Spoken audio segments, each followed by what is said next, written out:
MA प्रथम वर्ष के प्रथम सेमेस्टर के विद्यार्थियों, कल मैंने शांति पर्व के राजनीतिक चिंतन पर अपनी बात रखी थी। मैं आज उसी बात को आगे बढ़ाना चाहता हूं। शांति पर्व मानता है कि राजनीति में विद्या का बड़ा महत्व है। शांति पर्व यह स्वीकार करता है कि बिना ज्ञान के राजनीतिक व्यवस्था नहीं चल सकती। गंवारों जाहिलों से राजनीतिक व्यवस्था चलाने से अच्छा है कि राजनीति ही न हो। इसलिए शांति पर्व मानता है कि विद्या आदि सहज प्रवृत्ति है और राज्य के नेतृत्व को इस सहज प्रवृत्ति को स्वीकार करना चाहिए। इसलिए शांति पर्व कहता है कि राजा के लिए विद्या और ज्ञान उसका सहज मित्र है। पीठ पीछे निंदा करने वाला आदमी, चाटुकार या चमचा आदमी राज्य का हित नहीं कर सकता। जो राजा की हां में हां मिलाए, जो राजा की जी हजूरी करे, जो राजा को सही सलाह न दे, वह राज्य का मित्र नहीं हो सकता। शांति पर्व कहता है कि राजा को कभी भी अपने राज्य के नागरिकों के बारे में बुरा नहीं सोचना चाहिए। राज्य के नागरिक चाहे उन्हें जितना भी अपमानित करें, राज्य के नागरिक चाहे उसे जितना भी गाली दें, राज्य के नागरिक चाहे उसे जितना भी आलोचना करें, राजा को ऐसे आलोचक और बुरा सोचने वालों के प्रति भी बुरा भाव नहीं रखना चाहिए। यह लोकतंत्र है। इससे अच्छा लोकतंत्र नहीं हो सकता कि राजा अपने आलोचकों का भी कल्याण करे, कि राजा अपने आलोचकों का भी बुरा न सोचे, कि राजा अपने आलोचकों के प्रति भी संवेदनशील रहे। इससे अच्छा लोकतंत्र क्या हो सकता है? आधुनिक लोकतंत्र में सत्ता पक्ष और विपक्ष होता है, लेकिन अगर सत्ता पक्ष विपक्ष से दुश्मन भाव से काम करता है तो लोकतंत्र पूर्ण नहीं होता। सत्ता पक्ष के लिए विपक्ष उसका मार्गदर्शक होता है, लेकिन यही बात विपक्ष के लिए भी है। विपक्ष का उद्देश्य राज्य और उसके नागरिकों का कल्याण होना चाहिए। विपक्ष का उद्देश्य अपने परिवार की सत्ता स्थापित करने के भाव में नहीं रहना चाहिए। यदि विपक्ष ईर्ष्या में, दंभ में, स्वार्थ में और पाखंड में सत्तारूढ़ दल की आलोचना करता है तो यह लोकतंत्र के लिए ठीक नहीं है। विपक्ष को भी सत्ता के सकारात्मक कार्य की प्रशंसा करनी चाहिए।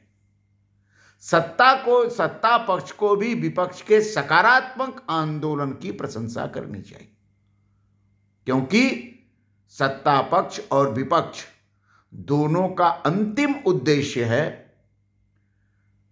राज्य का विकास और राज्य के नागरिकों का कल्याण। यह भाव महाभारत के शांति पर्व में उद्धृत है।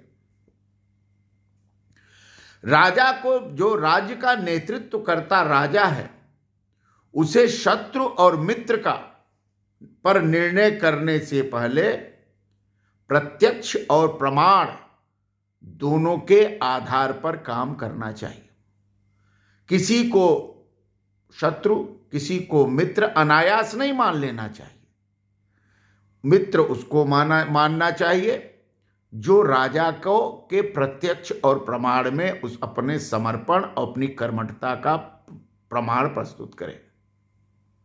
जो राजा आंख बंद करके मित्र और शत्रु में भेद नहीं कर पाता, वह राजा राज्य चलाने योग्य नहीं है। यह आधुनिक संदर्भ भी है। चाटुकारिता, चमचागिरी किसी का हित नहीं कर सकते। आलोचक रहना बहुत जरूरी है। राज्य व्यवस्था के चलाने के लिए। आलोचना से सकारात्मक राह मिलती है, यह शांति पर्व कहता है। मित्र ग्रहण करने और मित्र को छोड़ने के लिए एक लंबी प्रक्रिया की बात महाभारत करता है। एकाएक मित्र को छोड़ देंगे, एकाएक मित्र बना लेंगे, यह बात ठीक नहीं है। मित्र बनाना और मित्र को छोड़ना दोनों की को लंबी प्रक्रिया से गुजरना चाहिए। जो मित्र भयाक्रांत रहता हो उसकी हर प्रकार से रक्षा करना राजा का कर्तव्य है। यह शांति पर्व का अद्भुत बात है। मित्र निर्भय न हो, मित्र भयाक्रांत रहे तो कैसा नेतृत्व। मित्र के भय को दूर करना, मित्र को निर्भय बनाना, जनता राजा की मित्र है और जनता जब राजा की मित्र है तो उसे निर्भय रहना चाहिए। मैत्री का नाशक राजा हतभागी होता है। मैत्री का नाशक राजा हतभागी होता है। एक बार मित्रता खत्म होने पर पुनः उसे मित्र बनाना अच्छा संकेत नहीं है। यह राज्य के संदर्भ में शांति पर्व इसका एक उदाहरण भी प्रस्तुत करता है कि राजा को स्थायी मित्र चाहिए, राजा के लिए अस्थायी मित्र ठीक नहीं है। शांति पर्व मानता है कि राज्य जो है ब्रह्म और क्षत्र के सम्मिलित शक्ति का योग है। ब्रह्म मतलब ज्ञानवान, क्षत्र मतलब वीरवान। ब्रह्म जातिवादी नहीं है, क्षत्र भी जातिवादी नहीं है। ब्रह्म मतलब राजा, ब्रह्म का मतलब ज्ञानवान रूप से पढ़े। ज्ञानवान व्यक्तित्व को राजा को प्रश्रय देना चाहिए। ज्ञान और शक्ति का समुच्चय, ज्ञान और शक्ति का समुच्चय ही क्या है? राज्य की शक्ति का आधार है। सेनापति, द्वारपाल, दुर्ग रक्षक की नियुक्ति राजा को करनी चाहिए। सेना का कमांडर राजा के प्रति समर्पित होना चाहिए। द्वारपाल, जो द्वारपाल होते हैं, दुर्गों के द्वारपाल होते हैं, राष्ट्र के द्वारपाल होते हैं, राज्य के द्वारपाल होते हैं, उनकी नियुक्ति। और दुर्ग रक्षक मतलब कैंटोनमेंट का सैनिक, कैंटोनमेंट का रक्षक की नियुक्ति राजा को करनी चाहिए। आर्थिक व्यवस्था के लेखा जोखा का पारदर्शी स्वरूप जनता के बीच में रखना राजा का काम है। अर्थव्यवस्था का पारदर्शी हो, यह गुड गवर्नेंस का एक आधार है। पारदर्शी हो और उसके लिए विशेषज्ञ होने चाहिए। आज भी आधुनिक राज्य में भी अर्थव्यवस्था के संचालन के लिए विशेषज्ञों की नियुक्ति होती है। सबसे बड़ी बात शांति पर्व कहता है कि उसके राज्य के नागरिक निरोग हों, रोग व्याधि से मुक्त हों। इसके लिए उसे चिकित्सालय की स्थापना करनी चाहिए और उसमें अष्टांग आदि रूपों से के विशेषज्ञ चिकित्सक की नियुक्ति करनी चाहिए। आंतरिक और बाह्य राजनीति के आधार के लिए शांति पर्व दूत की नियुक्ति की बात करता है और दूत की योग्यता भी निर्धारित करता है। दूत के बिना राज्य संचालन नहीं हो सकता। दूत दो प्रकार के होते हैं, एक वार्तावह और दूसरा निश्रिष्टार्थ। दो प्रकार के दूतों की बात की। दूत के प्रति राजा के व्यवहार का उल्लेख भी शांति पर्व करता है। दूत की रक्षा की व्यवस्था राजा को करनी चाहिए। युवा और प्रौढ़ के बीच में राज्य व्यवस्था में अंतर करना चाहिए। शांति पर्व कहता है कि जो राज्य संचालन में प्रौढ़ लोग होते हैं, वरिष्ठ लोग होते हैं, उनकी भूमिका युवा लोगों की तुलना में ज़्यादा गंभीर होती है, क्योंकि प्रौढ़ लोग अनुभव की खान होते हैं। युवा आगे चल करके जब प्रौढ़ हो तो उसे सत्ता में भागीदारी मिलना चाहिए। अल्पज्ञ, राज्य में अल्पज्ञों की कोई भूमिका नहीं होनी चाहिए। अल्पज्ञ नेतृत्व न हो, अल्पज्ञ सैनिक कमांडर न हो, अल्पज्ञ प्रशासनिक अधिकारी न हो, अल्पज्ञ दूत न हो, अल्पज्ञ दुर्गाध्यक्ष न हो। कोई अल्पज्ञ नहीं चाहिए। परिपुष्ट, पूर्णता, पूर्ण रूप से प्रशिक्षित लोग को ही राज्य को चलाने में भूमिका का निर्वाह करने चाहिए। 5 प्रकार के बलों में कोष का बल तीसरा है। 5 प्रकार के बलों की बात करता है, जिसमें अर्थव्यवस्था तीसरा बल है। पहला कौन सा बल है? बाहुबल है। दूसरा अमात्य बल है। तीसरा कोष बल है और चौथा सामाजिक स्वीकृति का बल है और 5वीं प्रश्ना बल है, जो अभिव्यक्ति की स्वतंत्रता जिसको कहते हैं, जिसको एक तरह से सोशल मीडिया के माध्यम से सरकार के कार्यविधि पर दृष्टिपात करना कहते हैं, वह 5वां बल है। तो एक तरह से शांति पर्व ने सामाजिक स्वीकृति या सोशल मीडिया के उद्देश्यों के भाव को स्पष्ट करने का काम किया है। शांति पर्व कहता है कि कोष राजा की संपत्ति नहीं है, अर्थव्यवस्था राजा की संपत्ति नहीं है।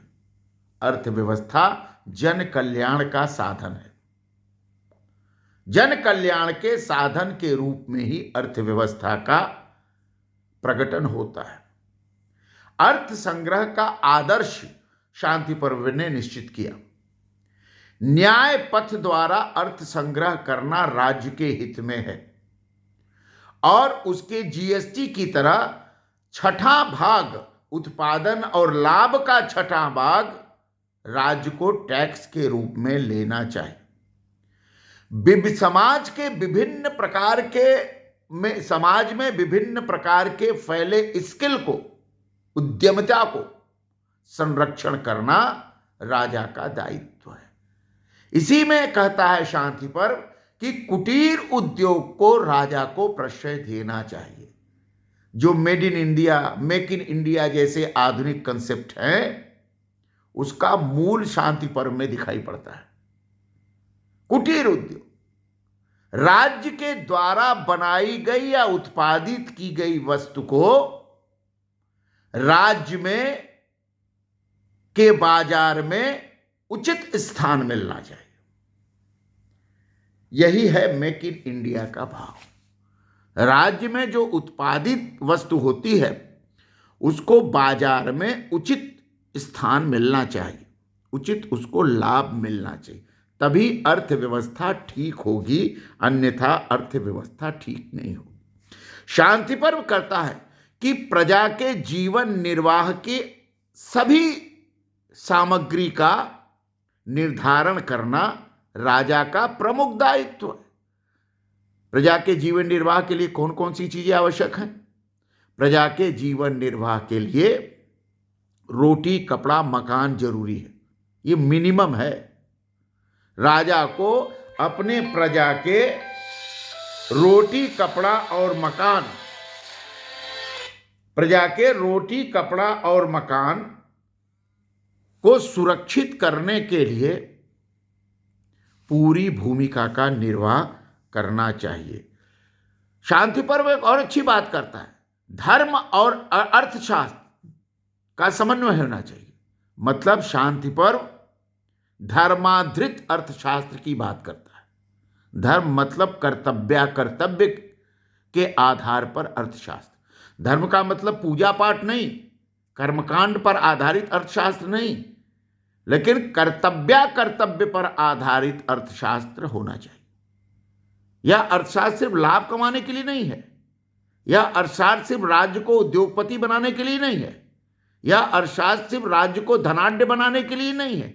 कर्तव्य पर आधारित अर्थशास्त्र, मतलब अर्थशास्त्र का मूल मंतव्य कर्तव्य का निर्वाह करना है, और कर्तव्य का निर्वाह करना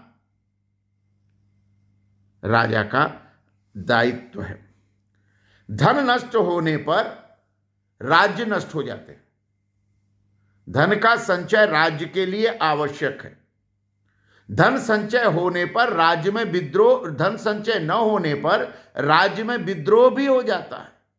धन ही राज्य में विद्रोह रोकने का कारगर हथियार है, इसलिए धन का उचित प्रयोग होना चाहिए। गांधी ने जिस ट्रस्टीशिप की बात की, शांति पर्व उसी ट्रस्टीशिप की बात करता है। शांति पर्व कहता है कि राजकोष प्रजा की न्यस्त संपत्ति है। राजकोष प्रजा की न्यस्त संपत्ति है। राजकोष में सतत संचय आवश्यक है। राजकोष का विकास होते रहना चाहिए, रुकना नहीं चाहिए, उसका प्रवाह नहीं होना चाहिए।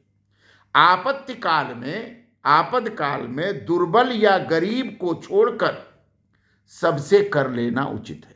कितनी बड़ी बात महा शांति पर्व कहता है कि अगर आपदकाल राष्ट्र में आ जाए, उस राष्ट्र में दुर्बल और गरीब को फिर भी कर नहीं लेना चाहिए और सबसे कर लेना चाहिए। मतलब शांति पर्व गरीबी निर्मूलन, गरीबी उन्मूलन, दरिद्रता उन्मूलन की भी बात करता है। गरीबी उन्मूलन। शांति पर्व आगे चाहता है कि जिस राज्य में गरीबों की मात्रा अधिक होती है, वह राज्य कृषकाय होता है, कमजोर होता है, और जिस राज्य में धीरे धीरे गरीबी समाप्त होती है, वह राज्य सुदृढ़ होता है। तो गरीबी का मापदंड शांति पर्व राज्य की सुदृढ़ता के संदर्भ में प्रस्तुत करता है। यह एक अद्भुत बात है। शांति पर्व कहता है बालक वृद्ध का धन लेना अग्राह्य है। राज्य को चाहिए कि वो बालक से और वृद्ध से एकदम न छुए, उसको किसी प्रकार को कर के माध्यम से शोषण न करे। दिव्यांगों और कमजोर स्त्रियों से टैक्स न ले, उनको टैक्स का हिस्सा दे। स्त्री सशक्तिकरण, बालक सशक्तिकरण, वयस्क नागरिक सशक्तिकरण की बात शांति पर्व करता है। वयस्क नागरिक। शांति पर्व कहता है कि किसी प्रकार का शोषण राज्य के लिए अहितकारी है, चाहे प्रत्यक्ष हो चाहे अप्रत्यक्ष। शोषणहीन राज्य। इसीलिए महाभारत में कहा गया कि नवै राजान राजासिन नच दंडो नच दांडिकः धर्मण्यैव प्रजा सर्वे रक्षन्ति स्म परस्परम। कि महाभारत का शांति पर्व उस आदर्श राज्य की कल्पना करता है जिसमें राज्य ही न हो, लोग कर्तव्य के आधार पर राज्य का संचालन करें। इस आदर्श की ओर बात करता है। इसको आधुनिक विचारक अराजकतावादी राज्य भी कहते हैं। गांधी इसी राज्य को राज्यविहीन स्थिति की बात करते हैं। राज्य रहेगा तो शोषण करेगा, राज्य रहेगा तो जनता पर तनाव रहेगा, राज्य रहेगा तो जनता पर बलाबल का प्रयोग करेगा। इसलिए महाभारत कहता है कि ऐसी स्थिति हो जाए कि राज्य ही ना रहे, जनता का राज्य हो, जनता ही राज्य का संचालन करे, और यह राज्य सामाजिक कर्तव्य राज्य के मूल रूप में उपस्थित हो। सामाजिक राज्य, राजनीतिक राज्य केवल नहीं, सामाजिक राज्य। शांति पर्व कहता है कि राज्य का व्यापक अर्थ है। शांति पर्व भी राज्य के सप्तांग सिद्धांत को स्वीकारता है। राजा और राज्य के शत्रु पग पग पर होते हैं। राज्य के शत्रु घर और घर के भीतर भी होते हैं, बाहर भी होते हैं। कोई राज्य या राजा शत्रुहीन नहीं होता। शत्रु और मित्र को पहचानना आसान नहीं होता। क्षुद्र शत्रु भी उपेक्षणीय नहीं होता।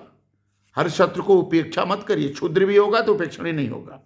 शत्रुता का प्रतिकार पौरुषपूर्ण ढंग से होना चाहिए। पुरुषार्थ जरूरी है। राज्य के विकास के लिए पुरुषार्थ का होना जरूरी है। आलसी व्यक्ति सहज ही शत्रु द्वारा आक्रांत हो जाता है। राजा को आलस्य त्यागना चाहिए। राजा को आलस्यहीन रहना चाहिए, सतर्क रहना चाहिए, तत्पर रहना चाहिए, तेजित रहना चाहिए। गुप्तचरों द्वारा शत्रु की गतिविधियों का पता लगाना राजा के लिए अनिवार्य है, चाहे आंतरिक हो चाहे बाह्य हो। शांति पर्व ने साम आदि के प्रयोग की स्पष्ट मान्यता दी। मात्र दंड के द्वारा ही शक्ति को वश में करना श्रेष्ठ उपाय नहीं है। मात्र दंड से काम नहीं चलेगा। साम दाम दंड भेद, दंड तीसरे पर है, अंत में दंड का प्रयोग करें। पहले साम दाम भेद का उपयोग करें, फिर दंड का उपयोग करें। इस प्रकार राजा शांति पर्व कहता है कि दुर्बल राजा, जो राजा स्वयं दुर्बल है तो झूठे विनय का प्रदर्शन करता है, शत्रु को स्वतंत्र नहीं छोड़ करता है, वह ढोंगी है। झूठे विनय का प्रदर्शन करना ढोंग है। राजा को विनय उसके दिल से, हृदय से, मन से होना चाहिए। उसकी प्रवृत्ति ही विनय की होनी चाहिए, ढोंग नहीं होना चाहिए। दिखावट में विनय और बाहर से पाखंड, यह शांति पर्व इसको अस्वीकार करता है। शांति पर्व कहता है कि राज्य कल्याणकारी रूप में आना चाहिए। सब कुछ हो लेकिन राज्य का कल्याणकारी रूप शांति पर्व का प्रमुख उद्देश्य है। इस प्रकार शांति पर्व ने राजनीति की व्यापक व्याख्या की और वह व्याख्या आज भी शांति पर्व की व्यापक व्याख्या मूल्यपरक रूप से प्रासंगिक है। तो ये हो गया शांति पर्व। इसके बाद रामायण की राजनीति पर आपसे बात करेंगे।